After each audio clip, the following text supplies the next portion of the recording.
विष्णु के ना ये व्यंग वचन कभी जाएंगे नहीं। तो चलो ठीक है, यदि आप चाहते हो ना अलग अलग तो ठीक है। भोले बाबा कहते अपने राम की सेना भी कम थोड़ी ही है। तो श्रृंगी को बुलवाया और कहा जितने भूत प्रेत पिशाच हैं इन सबको जाओ और कह दो कि भोले बाबा की बारात में चलना है।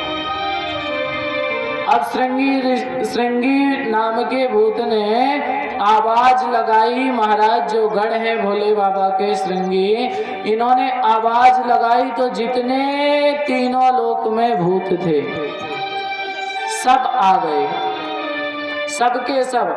तो जो भारत के भूत थे, भारत के भूत, इनकी बात तो समझ में आई। तुलसीदास जी समझ गए। कोई कह रहा है जल्दी चलो, कोई कह रहा है देर हो गई, कोई कह रहा है तैयार होके चलो। इनकी बात तो समझ में आ गई। लेकिन जो अमेरिका के भूत थे, चाइना के भूत थे, जो पाकिस्तान के भूत थे, ये किड़बिड़ करते करते गोस्वामी बाबा कहते इनका मैं वर्णन कैसे करूं। हाँ, मनुष्य हो देवता हो उनका तो वर्णन कर सकता हूं, लेकिन जहाँ खिटपिट भूत कर रहे हैं इन भूतों का वर्णन कैसे करूंगा।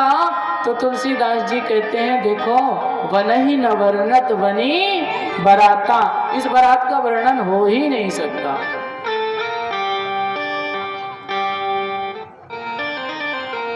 दूसरी बार महाराज बारात चली, भोले बाबा का श्रृंगार हुआ तो सबसे पहले आगे महाराज कुबेर महाराज को कर दिया गया। इनके बाद इंद्र, इनके बाद विष्णु और इनके बाद ब्रह्मा और ब्रह्मा के बाद भगवान विष्णु। सब लोग क्रम बना के चल पड़े। बात वही है, बनी न वर्णत बनी बराता, बराता पे ही बात है। सब लोग क्रम बनाए और इतनी लंबी सेना हो गई कि भोले बाबा बैठे कैलाश में और बारात आ गई हिमालय के दरवाजे तक। किसी ने पूछा भैया कहाँ जा रहे हो? बोले बारात में जा रहे हैं। अच्छा बारात में जा रहे हो तो किसकी बारात है, दूल्हा कहाँ है? तो आगे वाले ने इस तरफ देखा उस तरफ देखा, बोले दूल्हा को तो पता ही नहीं। अरे तो किसकी बारात में हो? दूल्हे के पिताजी का नाम क्या है, रहता कहाँ है? अब भूत प्रेत बोले जंगल में कौन सा लोकेशन का बोर्ड लगा है कि पता बता दें। सीधे किनारे हो गए, भैया हमें पता नहीं। अच्छा तुम्हें पता नहीं? बोले हमें ये पता नहीं किसकी बारात में। तो बोले बारात में जा रहे हैं इतना ही पता है, पीछे वाले से पूछ लो। और पीछे पूछा गया भैया किसकी बारात में जा रहे हो, किसकी बारात में आए हो? बोले हमें भी कुछ पता नहीं। और पीछे पूछो। संसार के लोगों के जब बारात जाते हैं, जब विवाह होता है ना, तो दूल्हा आगे होता है बाराती पीछे। लेकिन जब भोले बाबा की बारात निकली तो भोले बाबा कैलाश में बैठे और बाराती ससुराल पहुंच गए। इसलिए जिस बारात में दूल्हा ही ना पहुंचे तो तुलसीदास जी कहते हैं बारात की शोभा होती है दूल्हे से, और इस बारात में दूल्हा है ही नहीं तो बने ही न वर्णत बनी बराता। बोले इसको बारात नहीं कह सकते, क्योंकि बारात में दूल्हा आगे होता है बाराती पीछे होते हैं तो हो गई बारात। और जिस बारात में दूल्हे का पता ही ना हो उसको बारात कैसे कहोगे? तो गोस्वामी बाबा कहते हैं ये बारात नहीं हो सकती, ये है बराता। 2 बार भगवान के राम के विवाह में भी बारात नहीं बराता कहा गया। वहां भी बारात निकली महाराज अयोध्या से। किसी ने पूछा किसकी बारात में जा रहे हो, दूल्हा कहाँ है? पूछने पर बताया जो दूल्हा है जिनकी बारात में जा रहे हैं वो 1 महीना पहले से ही मिथिला में विराजमान है। हाँ, गोस्वामी बाबा कहते हैं जिन बारात में दूल्हा ही ना हो उस बारात का वर्णन कैसे करूं?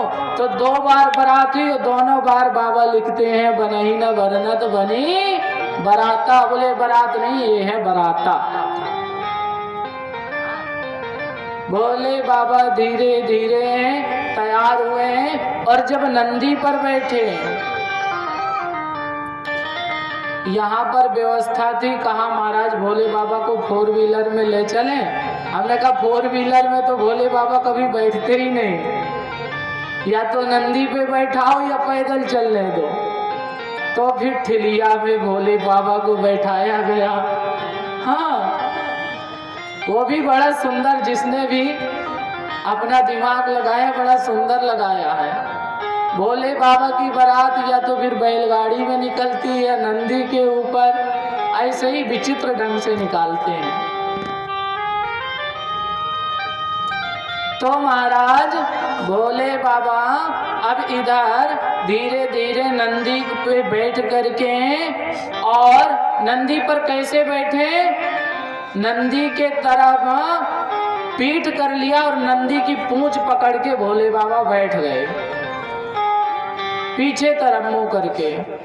अब बाराती ने कहा बाबा जी आप उल्टा क्यों बैठे हो, नंदी की पूंछ क्यों पकड़ लिया। भोले बाबा कहते हैं हमारा कोई साधारण वाहन थोड़े ही है, नंदी महाराज कोई साधारण वाहन थोड़े ही है। क्यों, बोले हमारे वाहन को भी पता है कि हमारे स्वामी को कहाँ जाना है। एक भाव। दूसरा भाव, कहते हैं नंदी महाराज स्वयं धर्म है। और जब मैया सती पिता के यहाँ यज्ञ में गई तो मैया सती नंदी पे बैठी तो नंदी के आगे मुख करके बैठ गई। और जो व्यक्ति धर्म से आगे चलता है ना, उसका कल्याण नहीं होता, उसका विनाश होता है। सती माता धर्म के आगे बैठी थी और भोले बाबा कहते हैं इस धर्म रूपी नंदी पे ना आगे नहीं बैठना चाहिए, धर्म के आगे नहीं चलना चाहिए। धर्म जो रास्ता बताता है उस रास्ते में ना धर्म के पीछे चलो। तो भोले बाबा कहते हैं इस धर्म की पूंछ पकड़ो, धर्म का सिर मत पकड़ो। तो भोले बाबा पूंछ पकड़ के बैठ गए। धर्म की तो पूंछ पकड़ने से, धर्म का तो पैर पकड़ने से ही कल्याण है, धर्म के आगे चलने से कल्याण नहीं है। आज के समय में लोग धर्म के आगे चलते हैं, अपना स्वयं का धर्म बनाते हैं। कोई जय गुरुदेव तो कोई निरंकारी, ऐसे चल चल के आगे चल के एक नहीं 1 लाख धर्म बना लिए। और इसका परिणाम जानते हो क्या हुआ? हमें सबको भ्रमित कर दिया गया। कोई निरंकारी पंथ पे जोड़ के, कोई कबीर पंथ पे जोड़ दिया गया, कोई जय गुरुदेव में जोड़ दिया गया। हम हिंदुओं को अलग कर दिया गया। और जब से हम अलग हुए हैं ना, तभी से उसी दिन से हमारा धर्म कमजोर होने लगा। तो कभी चलना तो धर्म के पीछे चलना, धर्म के आगे मत भागो, इधर उधर के पंथ मत जोड़ो। घर में ही माँ बाप हैं, उनकी चरण सेवा करके लाखों पंथ को भी एक कर लो। इधर उस पंथ में फलाने बाबा जी और ढिकाने पंथ वालों के यहाँ कबीर पंथ और फलाने पंथ पे कल्याण नहीं है। अगर ज्यादा शौक लगे तो अपने माँ बाप की सेवा किया करो, उसमें चारों धाम का फल है और उसी में कल्याण है। धर्म के पीछे चलो हमेशा।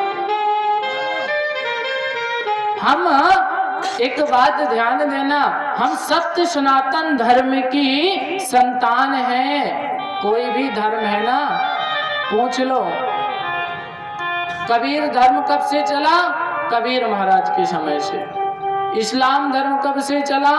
जब से वो पिशाच हुआ, जब से वो अकबर हुए, जब से वो हुए, तब से इस्लाम धर्म चल गए। कौन धर्म कब प्रारंभ हुआ उसका लेख मिल जाएगा, लेकिन पता करना, विचार करना हमारा सत्य सनातन धर्म कब से चला। तो जीवन बीत जाएगा, पता नहीं लगेगा। क्योंकि सत्य सनातन धर्म कभी किसी ने चलाया नहीं, सत्य सनातन पहले से ही है। सनातन मतलब होता है पुराना, और सत्य मतलब होता है ध्रुव, जो है और जो पूर्व काल से है, उसी को तो सत्य सनातन कहा गया है।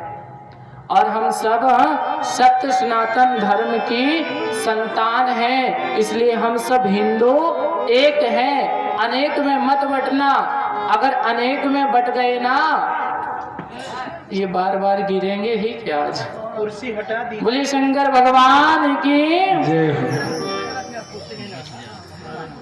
यदि हम एक रहेंगे ना, पता चलता है फलाने धर्म में बहुत दिन तक रहे, और बाद में जब उस धर्म का भांडा फूटता है तो जिसने वो धर्म बनाया वो गुरुजी ही पैसा लेके अमेरिका चले गए। इसलिए इधर उधर मत भ्रमित होना, अपने हिंदू धर्म में, अपने सत्य सनातन धर्म में, अपने हिंदुत्व का पालन करना।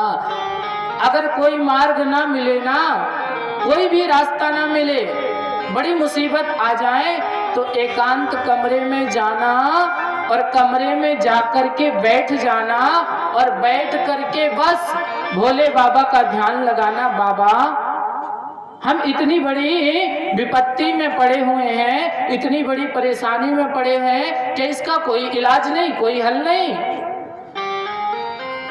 तो सत्य मानो, चाहे लिख लो इस बात को, 15 मिनट 10 मिनट चिंतन करने पर आपको बड़ी से बड़ी समस्या का समाधान मिल जाएगा। ये सत्य सनातन धर्म की आज भी पहचान है। फलाने धर्म में जाओगे तो उसके गुरुजी को ढूंढोगे, जब ढूंढोगे तो पता नहीं गुरुजी क्या बताएं, कैसा बताएं, उससे कल्याण हो भी या ना हो इसकी कोई गारंटी नहीं। लेकिन हमारे सत्य सनातन धर्म में कल्याण होगा, और होता है, और हमेशा होता रहेगा। इस बात का आज भी प्रमाण है।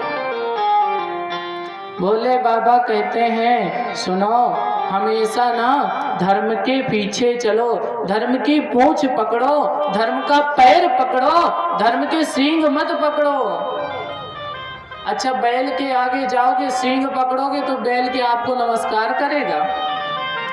आप बैल के नंदी के सामने खड़े हो जाओ, बैल की सींग पकड़ो तो 2 मिनट तब लगेगा जब पूरी हड्डी टूट जाएगी। हाँ, और पूंछ पकड़ लो, जब तक बैल लौटेगा पलटेगा तब तक सुरक्षित ही रहोगे। इसीलिए धर्म के यदि आगे चलोगे इसी प्रकार से, तो एक समय ऐसा आएगा कि आपको पता भी नहीं चलेगा, आपका पतन हो जाएगा। और यदि धर्म के पीछे चलोगे, धर्म के बताए हुए मार्ग पे चलोगे, धर्म का चरण पकड़ के चलोगे, तो जीवन में कोई क्षण ऐसा नहीं आएगा जिसमें आपको कष्ट पहुंचे। सदैव आनंद ही आनंद रहेगा। भोले बाबा नंदी की पूंछ पकड़ करके महाराज धीरे धीरे बारात आगे कैलाश से प्रस्थान हुए। कल विशाल वर्णन हुआ बारात का, और महाराज धीरे धीरे धीरे चल के बारात इधर दरवाजे पे खड़ी है मैया मैना। बारात वहां से प्रस्थान हुई, दरवाजे पे मैया मैना कुछ सखियों के लिए हुए, क्योंकि वो कहते हैं ना स्वागत के लिए खड़े होते हैं, बारात की अगवानी करने के लिए। अब मैना मैया खड़ी हैं, बारात आएगी तो पूजा करेंगे, आरती उतारेंगे, दूल्हे को चंदन लगाएंगे, टीका लगाएंगे, गंगा जल से पवित्र करेंगे, आरती उतारेंगे, धूप दिखाएंगे। अब खड़ी हैं स्वागत के लिए थाली लिए हुए। और महाराज ये विवाह को फिक्स करने वाले हैं नारद जी महाराज।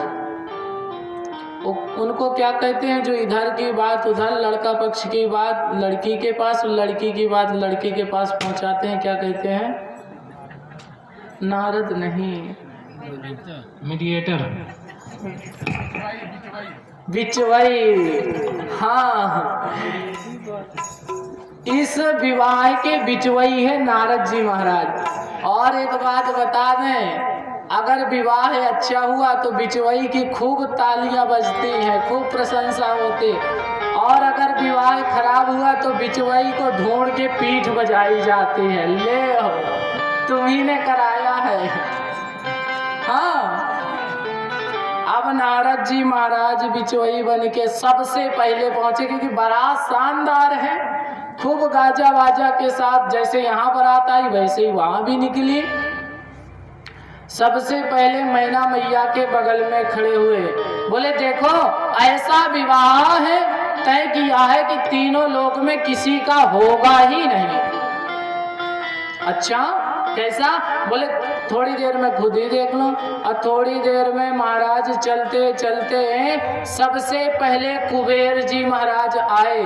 तो मैंने पहले निवेदन किया था कि संसार की बारात में दूल्हा आगे होता है, बाराती पीछे।